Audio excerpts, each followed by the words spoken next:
मैं श्रीमती सुभद्रा यादव, एडी राजकीय कन्या इंटर कॉलेज गोरखपुर।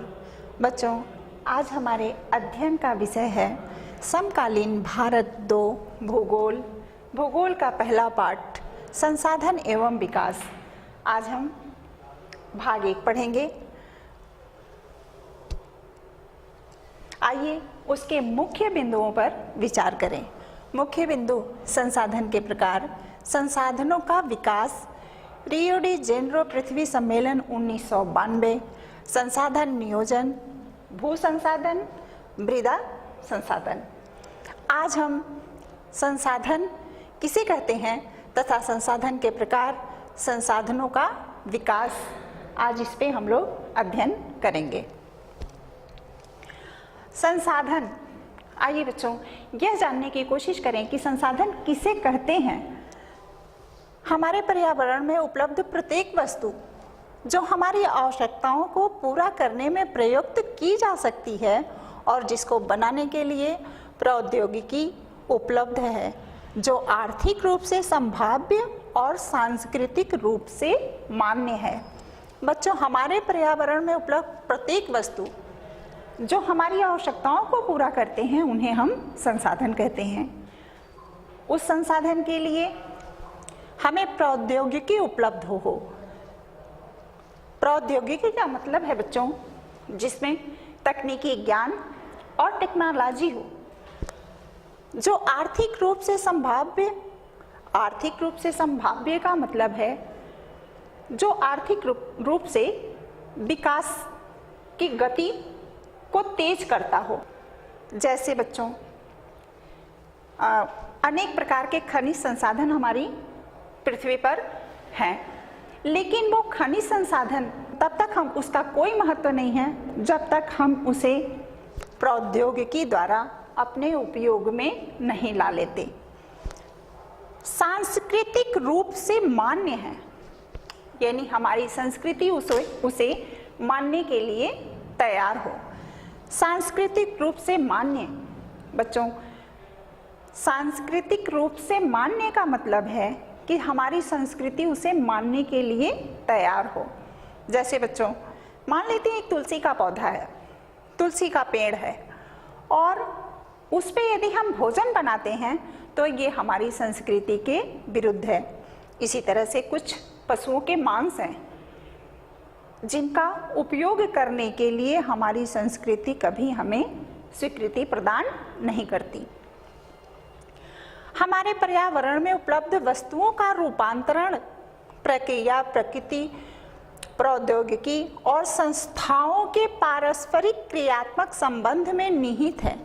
मानव प्रौद्योगिकी द्वारा प्रकृति के साथ क्रिया करते हैं और अपने आर्थिक विकास की गति को तेज करने के लिए संस्थाओं का निर्माण करते हैं। हमारे पर्यावरण में उपलब्ध वस्तुओं का रूप बदल करके प्रौद्योगिकी द्वारा आर्थिक विकास की गति को तेज करने के लिए संस्थाओं का निर्माण किया जाता है। इन संसाधनों को अनेक वर्गों में बांटा गया है। आइए देखें कि संसाधनों का वर्गीकरण किस प्रकार किया गया है। संसाधनों का वर्गीकरण: पहला है उत्पत्ति के आधार पर जैव और अजैव, समाप्यता के आधार पर नवीकरण और अनवीकरण योग्य, स्वामित्व के आधार पर व्यक्तिगत, सामुदायिक, राष्ट्रीय और अंतर्राष्ट्रीय, विकास के स्तर के आधार पर संभावी, विकसित, भंडार और संचित कोष। आइए इसकी विस्तृत जानकारी प्राप्त करें। संसाधनों के प्रकार: पहला है उत्पत्ति के आधार पर। उत्पत्ति के आधार पर बच्चों संसाधनों को 2 भागों में बांटा गया है। पहला जैव संसाधन, दूसरा अजैव संसाधन। जैव संसाधन: इन संसाधनों की प्राप्ति जीव मंडल से होती है और इनमें जीवन व्याप्त है, जैसे मनुष्य, वनस्पति जात, प्राणी जात, मत्स्य जीवन, पशुधन आदि। जैव मंडल: जिस संसाधनों की प्राप्ति जीव मंडल से होती है, यानी जिसमें जीवन हो वो जैव है। जैसे मनुष्य, वनस्पति जिसमें प्राण हो, मछली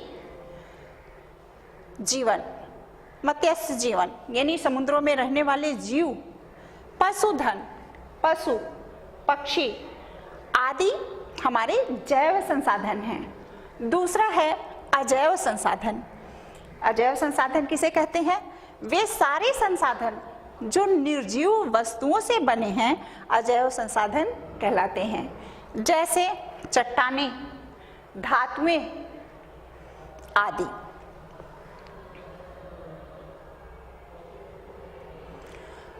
दूसरा है बच्चों समाप्यता के आधार पर। इसे भी दो भागों में बांटा गया है। आइए देखें कि कौन कौन से नवीकरण योग्य संसाधन और अनवीकरण योग्य संसाधन। नवीकरण योग्य संसाधन किसे कहते हैं?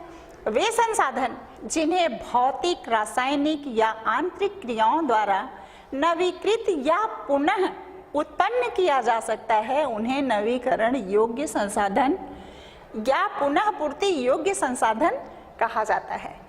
जैसे सौर ऊर्जा, पवन ऊर्जा, जल, वन व वन्य जीवन। बच्चों इससे ये समझ में आ गया होगा कि जिनको पुनः बनाया जा सकता है या पुनः प्रयोग किया जा सकता है उसे नवीकरण योग्य संसाधन कहते हैं। जैसे सौर ऊर्जा, जब तक सूरज है तब तक सौर ऊर्जा प्राप्त होती रहेगी, जब तक वायु है तब तक पवन ऊर्जा प्राप्त होती रहेगी, जब तक समुद्र है तब तक जल प्राप्त होते रहेंगे। वन व वन्य जीवन, बच्चों वनों की अगर कटाई कर दी जाए तो फिर से नया वन उगाया जा सकता है। दूसरा है अनवीकरण योग्य संसाधन। अनवीकरण योग्य संसाधन किसे कहते हैं? इन संसाधनों का विकास एक लंबे भूवैज्ञानिक अंतराल में होता है। खनिज और जीवाश्म ईंधन इस प्रकार के संसाधनों के उदाहरण हैं। इनके बनाने में लाखों वर्ष लग जाते हैं।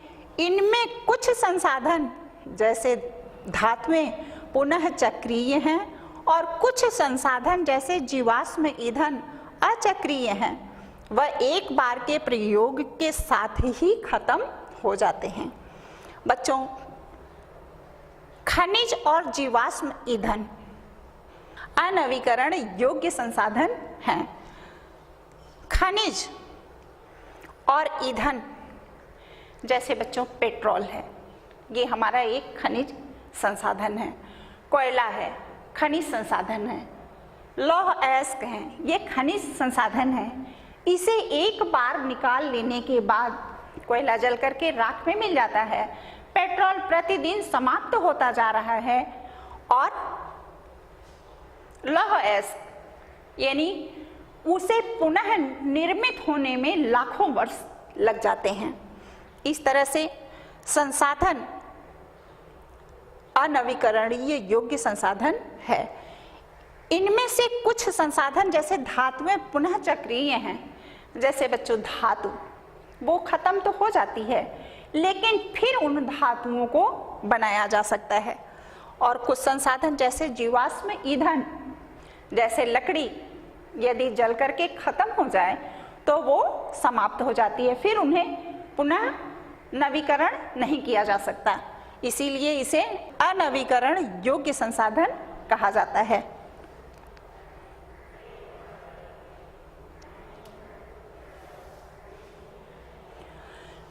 तीसरा है बच्चों स्वामित्व के आधार पर। स्वामित्व के आधार पर इन्हें 4 भागों में बांटा गया है। पहला व्यक्तिगत संसाधन, दूसरा सामुदायिक संसाधन, तीसरा राष्ट्रीय संसाधन और चौथा अंतरराष्ट्रीय संसाधन। आइए हम इन दोनों संसाधनों के बारे में पहले जानें। स्वामित्व के आधार पर व्यक्तिगत संसाधन। व्यक्तिगत संसाधन किसे कहते हैं? जो व्यक्ति का अपना हो। देखिए, संसाधन निजी व्यक्तियों के स्वामित्व में भी होते हैं। बहुत से किसानों के पास सरकार द्वारा आवंटित भूमि होती है, जिसके बदले में वे सरकार को लगान चुकाते हैं।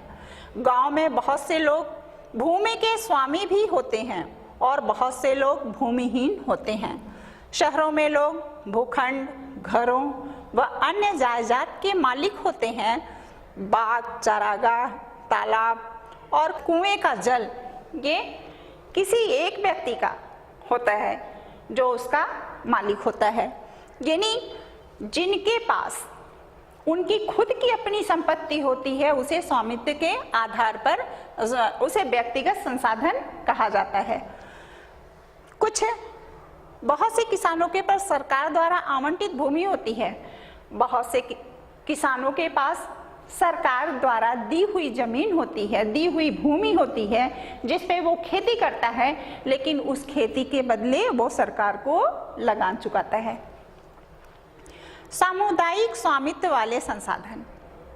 सामुदायिक स्वामित्व वाले संसाधन किसे कहते हैं? ये संसाधन समुदाय के सभी सदस्यों को उपलब्ध होते हैं। जैसे गांव की सम्मिलात भूमि, चारण भूमि, शमशान भूमि, तालाब इत्यादि। और नगरीय क्षेत्रों के सार्वजनिक पार्क, पिकनिक स्थल और खेल के मैदान वहाँ रहने वाले सभी लोगों के लिए उपलब्ध है। बच्चों, सामुदायिक स्वामित्व वाले संसाधन यानी जो पूरे समुदाय का हो, उसे सामुदायिक स्वामित्व वाले संसाधन कहा जाता है। जैसे गांवों में चारण भूमि यानी कुछ भूमि होती है, बंजर भूमि होती है या भूमि होती है जिसपे पशु जाकर के अपना आहार ग्रहण करते हैं, पशु चारण के लिए जाते हैं। शमशान भूमि, शमशान घाट पे किसी एक व्यक्ति का नहीं होता है, पूरे समुदाय का अधिकार होता है। तालाब होते हैं जो पूरे समुदाय के लिए होता है। बच्चों, ये तो गांव के हो गए, लेकिन शहरों में जैसे सार्वजनिक पार्क हो गया, किसी एक व्यक्ति के लिए नहीं होता है, बल्कि वो पूरे समुदाय के लिए होता है। पिकनिक स्थल हो गया, खेल का मैदान हो गया, रेलवे स्टेशन हो गया, बस अड्डे हो गए, ये सारे सामुदायिक स्वामित्व वाले संसाधन हैं। तीसरा है राष्ट्रीय संसाधन। राष्ट्रीय संसाधन किसे कहते हैं? तकनीकी तौर पर देश में पाए जाने वाले सारे संसाधन राष्ट्रीय हैं। देश की सरकार को कानूनी अधिकार है कि वह व्यक्तिगत संसाधनों को भी आम जनता के हित में अधिग्रहित कर सकती है। आपने देखा होगा कि सड़कें, नहरें और रेल लाइनें व्यक्तिगत स्वामित्व वाले खेतों में बनी हुई है। शहरी विकास प्राधिकरण को सरकार ने भूमि अधिग्रहण का अधिकार दिया हुआ है। सारे खनिज पदार्थ, जल संसाधन, वन्य जीवन, राजनीतिक सीमाओं के अंदर सारी भूमि, 12 समुद्री मील तक, महासागरीय क्षेत्र व इनमें पाए जाने वाले संसाधन राष्ट्र की संपदा हैं। बच्चों, सरकार को ये अधिकार है कि जो आपकी भूमि है, जो आपकी जमीन है, यदि सार्वजनिक हित के लिए सरकार चाहे, सरकार को यदि सड़क बनाना हो जो सार्वजनिक हित में हो, तो आपकी भूमि को सरकार अधिग्रहण करके उस पे सड़क बना सकती है। बच्चों, बहुत सी भूमि होती है, जब लोग घर बनवाते हैं तो उस जमीन के अंदर खनिज संसाधन यदि प्राप्त हो जाते हैं तो वो भूमि सरकार की हो जाती है। सरकार उसे अधिग्रहित करके आपको उसके बदले मुआवजा दे करके या आपको कहीं और जमीन दे करके आपको वहां से, आपको अपनी भूमि से वंचित कर सकती है। चाहे सड़क बनाना हो या नहरें बनानी हो या रेलवे लाइन का निर्माण करना हो, सरकार को यदि इन निर्माण में आपकी व्यक्तिगत जमीन यदि बाधा बनती है तो सरकार उसे अधिग्रहित करके आपको उससे वंचित कर सकती है। सारे खनिज पदार्थ जैसे जल संसाधन, वन, वन्य जीवन, राजनीतिक सीमाओं की सारी भूमि 12 समुद्री मील तक, महासागरीय क्षेत्र 12 समुद्री मील तक महासागरीय क्षेत्र राष्ट्रीय संसाधन कहे जाते हैं। वैसे तो बच्चों राष्ट्र के अंदर जितने भी खनिज संसाधन वे सारे राष्ट्रीय संसाधन हैं। इसमें पाए जाने वाले संसाधन राष्ट्र की संपदा होती है। 12 मील के अंदर जितने भी संसाधन पाए जाते हैं वे सारे राष्ट्र की संपत्ति होते हैं। चौथा है अंतरराष्ट्रीय संसाधन। अंतरराष्ट्रीय संसाधन किसे कहते हैं? कुछ अंतरराष्ट्रीय संस्थाएं संसाधनों को नियंत्रित करती हैं। तट रेखा से 200 समुद्री मील की दूरी, अपवर्जन आर्थिक क्षेत्र से परे खुले महासागरीय संसाधन पर किसी देश का अधिकार नहीं है। इन संसाधनों को राष्ट्रीय संस्थाओं की सहमति के बिना उपयोग नहीं किया जा सकता है।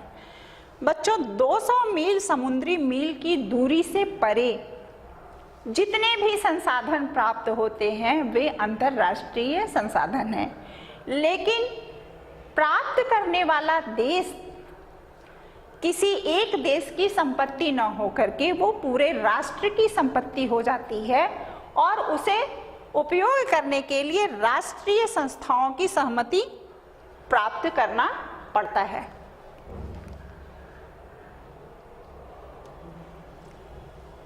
चौथा है विकास के आधार पर। विकास के आधार पर भी संसाधनों को 4 भागों में बांटा गया है। पहला संभावी, दूसरा विकसित संसाधन, तीसरा भंडार और चौथा संचित कोष। आइए 2 संसाधनों के बारे में देखें। विकास के स्तर पर संभावी संसाधन। आइए संभावी संसाधन किसे कहते हैं इसे जानने की कोशिश करें। यह वे संसाधन हैं जो किसी प्रदेश में विद्यमान होते हैं परंतु इनका उपयोग नहीं किया गया है। उदाहरण के तौर पर भारत के पश्चिमी भाग विशेषकर राजस्थान और गुजरात में पवन और सौर ऊर्जा संसाधन की अपार संभावना है परंतु इनका सही ढंग से विकास नहीं हुआ है। बच्चों गुजरात और राजस्थान में पवन ऊर्जा और सौर ऊर्जा का बहुत अधिक भंडार है, लेकिन तकनीकी और टेक्नोलॉजी का प्रयोग न होने के कारण इन संसाधनों का सही ढंग से विकास नहीं हो पा रहा है। इसमें विकसित संसाधन वे संसाधन जिनका सर्वेक्षण किया जा चुका है और उनके उपयोग की गुणवत्ता और मात्रा निर्धारित की जा चुकी है, विकसित संसाधन कहलाते हैं। विकसित संसाधन किसे कहते हैं? विकसित संसाधन जिनका सर्वेक्षण किया जा चुका है, जिनकी गुणवत्ता प्राप्त की जा चुकी है, जिनकी मात्रा ज्ञात की जा चुकी है कि किस मात्रा में कितनी गुणवत्ता के कितने संसाधन प्रयोग में आएंगे, इसे जान चुके हैं। ये संसाधन विकसित संसाधन कहलाते हैं। संसाधनों का विकास प्रौद्योगिकी और उनकी संभाव्यता के स्तर पर निर्भर करता है। बच्चों इन संसाधनों का निर्माण करने के लिए उसकी गुणवत्ता मापने के लिए प्रौद्योगिकी का उपयोग किया जाता है।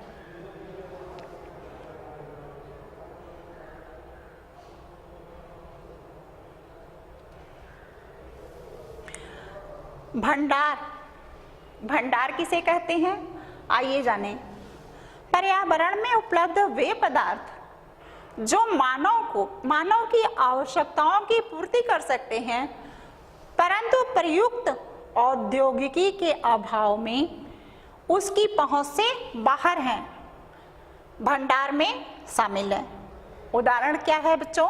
उदाहरण देखिए, जैसे जल दो गैसों हाइड्रोजन और ऑक्सीजन का यौगिक है। हाइड्रोजन ऊर्जा का मुख्य स्रोत बन सकता है, परंतु इस उद्देश्य से इसका प्रयोग करने के लिए हमारे पास उन्नत तकनीकी ज्ञान नहीं है। बच्चों, जैसे जल में दो गैसें पाई जाती हैं, हाइड्रोजन और ऑक्सीजन। हाइड्रोजन बच्चों ऊर्जा का स्रोत है, इससे बहुत अधिक ऊर्जा प्राप्त होती है, लेकिन तकनीकी ज्ञान न होने के कारण और टेक्नोलॉजी न होने के कारण हम इसका सही ढंग से विकास नहीं कर पा रहे हैं। चौथा है संचित कोष। संचित कोष किसे कहते हैं? आइए देखें। यह संसाधन भंडार का ही हिस्सा है, जिन्हें उपलब्ध तकनीकी ज्ञान की सहायता से प्रयोग में लाया जा सकता है, परंतु इसका उपयोग अभी आरंभ नहीं हुआ है। इनका उपयोग भविष्य में आवश्यकता पूर्ति के लिए किया जा सकता है। जैसे नदियों के जल को विद्युत पैदा करने में प्रयुक्त किया जा सकता है, परंतु वर्तमान समय में इसका उपयोग सीमित पैमाने पर ही हो रहा है। इस प्रकार के बांधों में जल, वन आदि संचित कोष हैं, जिनका उपयोग भविष्य में किया जा सकता है। बच्चों, बिजली आज भी हमारे देश में पैदा की जाती है, बांध बना के नदियों से, लेकिन आज यह संसाधन भंडार का हिस्सा है। नदियों पे बांध बना करके बिजली उत्पन्न की जा सकती है, लेकिन भविष्य के लिए इसे संचित करने में अभी हम लोग पीछे हैं। इसी तरह से वन है बच्चों, जिसे संचित तो किया जा सकता है, लेकिन अभी इसमें हम बहुत पीछे हैं। इस तरह से हमने संसाधनों का वर्गीकरण पढ़ा। आइए संसाधनों का विकास, इसे भी जानने की कोशिश करें। संसाधन जिस प्रकार मनुष्य के जीवन यापन के लिए अति आवश्यक है, उसी प्रकार जीवन की गुणवत्ता बनाए रखने के लिए भी महत्वपूर्ण है। बच्चों, जिस प्रकार से हमारे जीवन के लिए संसाधन आवश्यक है, उसी प्रकार से जीवन की गुणवत्ता बनाए रखने के लिए भी संसाधन बहुत ही महत्वपूर्ण हैं। ऐसा विश्वास किया जाता है कि संसाधन प्रकृति की देन है। बच्चों, प्रकृति में अनेक प्रकार के संसाधन पाए जाते हैं। संसाधन अनेक प्रकार के होते हैं, खनिज संसाधन, प्राकृतिक संसाधन आदि। मानव ने प्रकृति की देन है, परिणाम स्वरूप मानव ने इसका अंधाधुंध उपयोग किया है, जिसमें निम्नलिखित मुख्य समस्याएं पैदा हो गई हैं। यानी पृथ्वी पर अनेक प्रकार के संसाधन हैं। भारत में संसाधनों का भंडार है, लेकिन यहाँ के मनुष्यों ने उसे अंधाधुंध प्रयोग करके उसका ह्रास किया है। आइए जानें कि किस प्रकार से मनुष्यों ने इसका अंधाधुंध प्रयोग किया है। कुछ व्यक्तियों के लिए लालच व संसाधनों का ह्रास, यानी कुछ व्यक्ति लालचवश संसाधनों का दुरुपयोग करते हैं।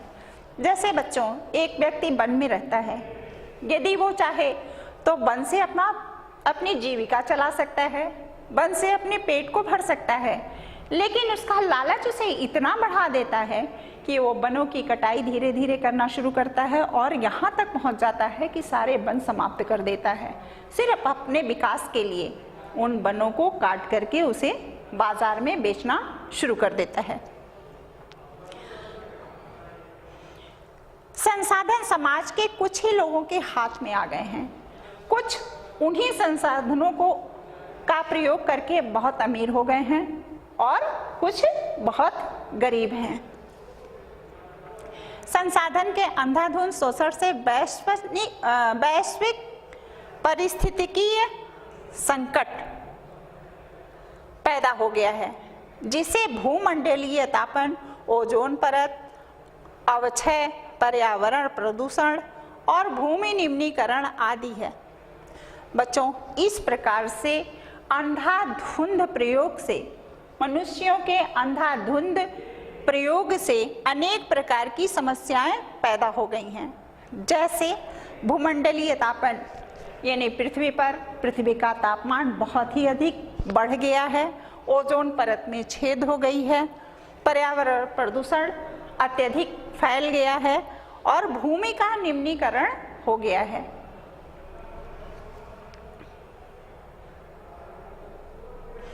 बच्चों, इस प्रकार से हमने संसाधन एवं विकास के बारे में जानकारी प्राप्त की। किस प्रकार से संसाधन हमारी मदद करते हैं, संसाधनों का प्रयोग हम करते हैं, संसाधन हमारे विकास में कैसे सहायक होते हैं, संसाधनों को कितने वर्गों में बांटा गया है, संसाधनों के अधिक प्रयोग से हमें क्या हानि हो रही है, इसे मैंने पढ़ा। पाठ यही समाप्त करते हैं बच्चों। अगले पाठ में फिर मिलेंगे। विकास एवं संसाधन का दूसरा भाग हम फिर पढ़ेंगे। तब तक के लिए धन्यवाद।